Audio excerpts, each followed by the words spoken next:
our region is so blessed. I tell you this, Seun, believe me, and I'm ready to debate this with anybody, the north is richer than the southern part of Nigeria. In what sense? The only thing is that we've not had a situation where we maximize our potentials. What sense? We have the population, we have the fertile land for agriculture, we have all the minerals and resources you can ever think of. In the southern part of the country, you are talking about only oil and gas. There is no any mineral you think about that you do not have in the northern. I think every part of the country in the northern part of let's not make this the purpose of saying this. The purpose of saying this, depending on where you are standing. The purpose of saying this is not to create a debate.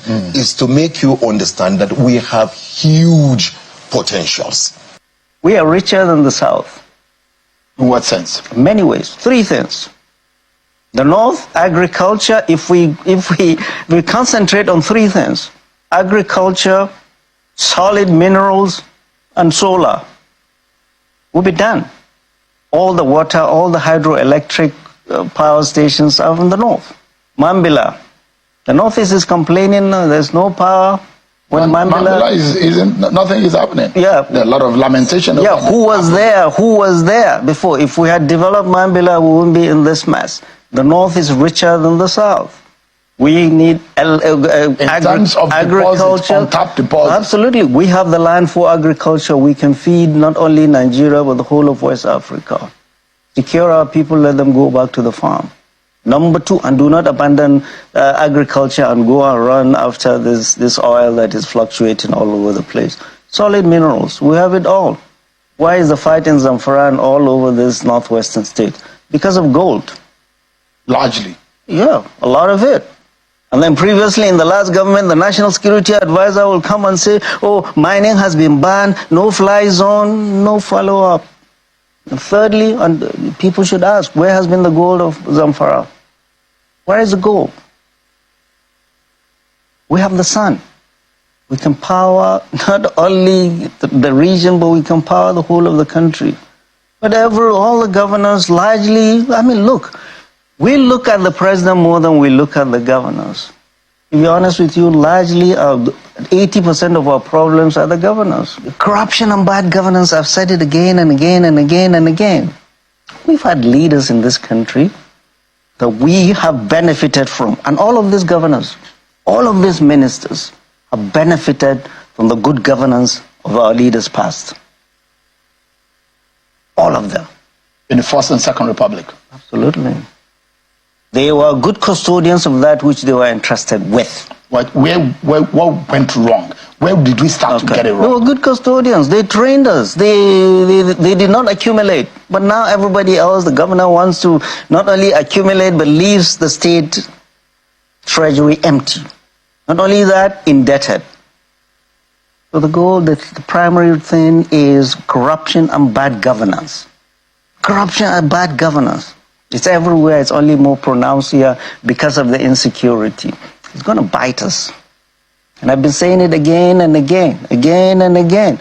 How many governors, how many ministers, how many service chiefs can retire and go back home and stay? Like those leaders of our time used to do. They used to go back home and stay with their people. Shagari went back home and stayed with his people. How many of these governors, these service chiefs, these ministers will go back home, ancestral home? We were called parasites. Today we are declaring that we, the Northerners, are the economic heart of Nigeria. And nobody can address us as parasites. We are the economic heart of Nigeria. The oil that is so being busted on today was discovered, harnessed, and the refineries were constructed with the northern Nigerian sweat, with the northern Nigerian economy, with the northern Nigerian money. The money of granite, pyramid, and cotton was the one that was used to research, discover, and build the refineries that are some other part of Nigeria are claimed to be their own personal property. If that is the case, we also deserve, just like NNDC and Niger Delta Ministry, there should be a northern Development Ministry that should also be given the same amount of money that is given to NNDC, because our money was the money that was used to develop the oil. That's number one. Number two, those that got education, early education from the south, southwest, and southeast, got those education from the northern economy, from our own money, from the northern sweat. And by the grace of God today, the northern Nigeria also, even if you are boosting of oil, has been discovered in Bodejo village within Gombe, Bauchi, and Taraba along Lake Chad Basin. And that was why those people are instigating the Boko Haram, so that there will be no peace in that area for us to be able to harness the oil and others that were discovered within that area. We have a deposit of gold in Birnungwari that is more than the deposit of gold in South Africa and Ghana. And that was why we are having the banditry also in Birnungwari axis, so that we will not be allowed to harness it. Same goes to Zamfara, and that's why we're having the banditry within that axis. So we are saying enough is enough. If we will continue to coexist as in Nigeria as Nigerians, the northerners are ready to do that. That was why we have been accommodating.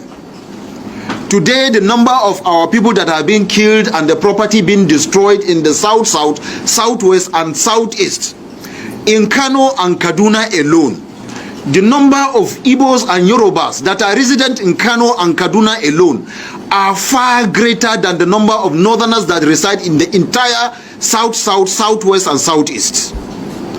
Also, the billions of investment of Yorubas and Igbos that is in Kaduna and Kano alone is far greater than the investment of the entire northerners in the south, southwest, and southeast. If you remove Bua and Dangote, those are international businessmen.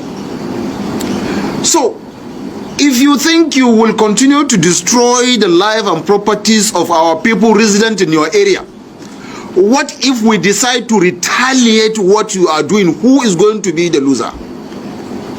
How much of investment do we have in the east? All our people that are in the east are either tomato sellers, wheelbarrow pushers, Okada riders, suya makers, shoe shiner, fingernail cutter. Those are the northerners, mostly resident in the south, southwest, and southeast. But if you go to Kaduna and Kano and other part of northern Nigeria, an Igbo man owns a personal house with CFO. He owns a skyrocketed building that he's even renting out to even northerners themselves. You go to the remotest village, you find him having a farm of his own, his personal farmland. You don't have any northerner that owns a house in the south, southwest, or southeast. So we are saying we are ready to coexist as Nigerians.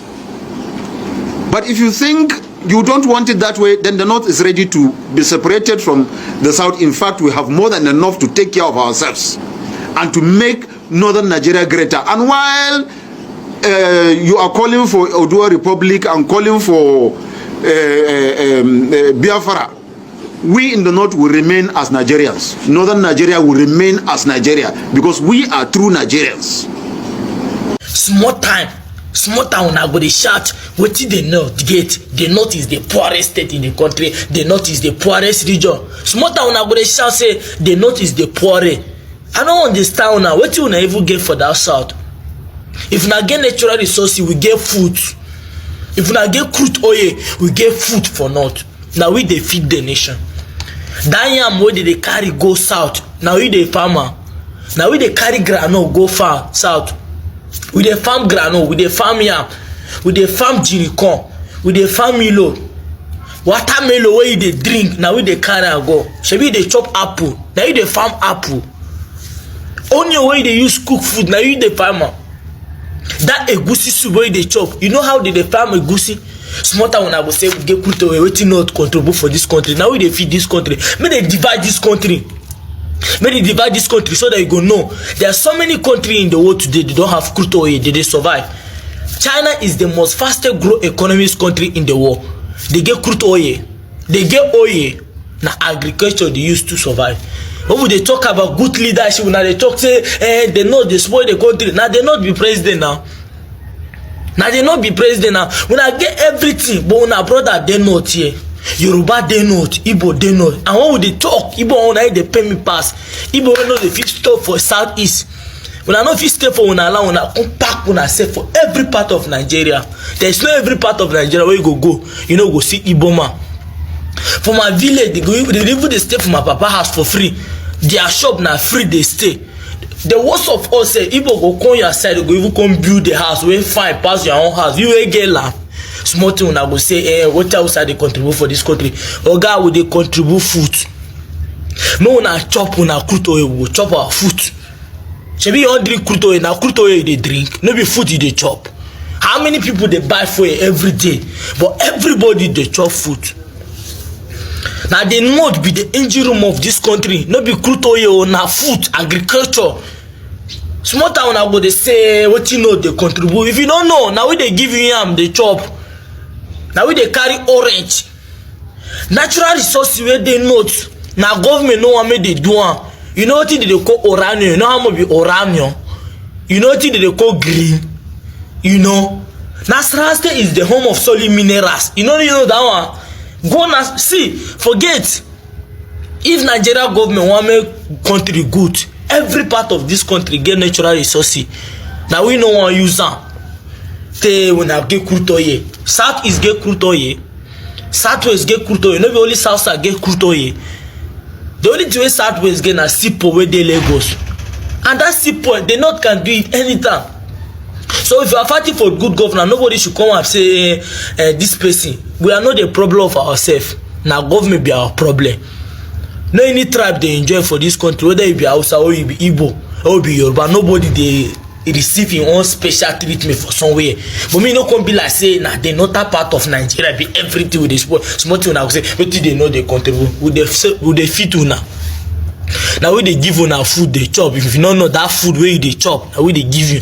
I feel not buy for it today, but you must buy food tomorrow. What did they talk? More than half of Nigerians are from the northern Nigeria.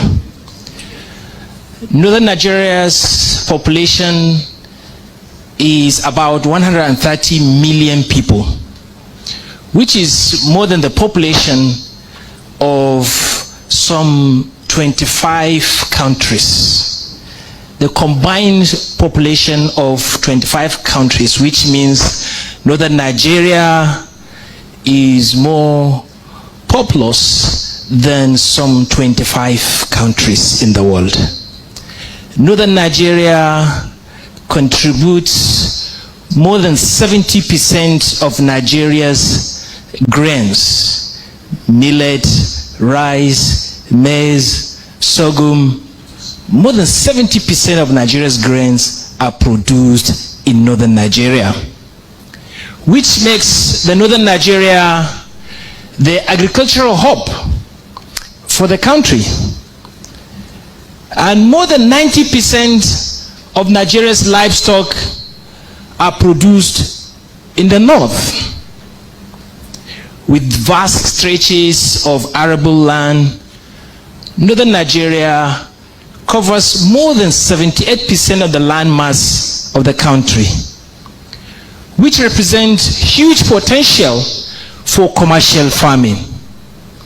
Northern Nigeria has huge solid mineral deposits ranging from gold, limestone, uranium, tin, oil, gas, columbite, and so many other solid mineral resources. Nigeria cannot develop without the north. The development of Nigeria is largely dependent on northern Nigeria. Develop the north, you develop the nation. And anything that affects it, affects the entire country. Have you ever wondered why Chinese buyers are camping in Abuja and Jos with briefcases full of dollars? It's because northern Nigeria is sitting on minerals that are worth billions. And here's the crazy part. You don't need to own a mine to cash out from it. Now, in the north, there are minerals everywhere. Iron ore in Katsina and Niger State, monazite sand in Adamawa and Bauchi State, tin in Plateau, with Jos being the capital of mining in Nigeria, obviously. Now, here's how Nigerians with capital are playing the game.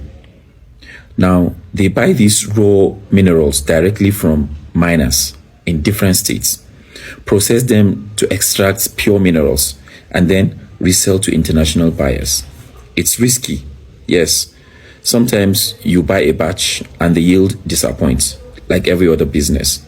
But when it works, the profits are massive. Now, this is what I call high-risk mining. You are in the front line sourcing directly from different states, setting up, processing, and hoping the yield pays. It's just like every other business that has high stakes, definitely. Now, big losses if things go wrong, life-changing profits if they go right. But not everyone wants to dance with risk. That's where city mining comes in. Here, you don't touch the mines at all. You let others do the digging, the transporting, the processing. Your rule is to buy the finished minerals in smaller quantities from people who already have them. Then you gather, in bulk and sell directly to Chinese buyers or big companies. The profit margins here are smaller, yes, definitely, but the risk is very low. And if you are, good and you got capital, the income is steady, weekly, sometimes even daily, depending on products availability and other factors.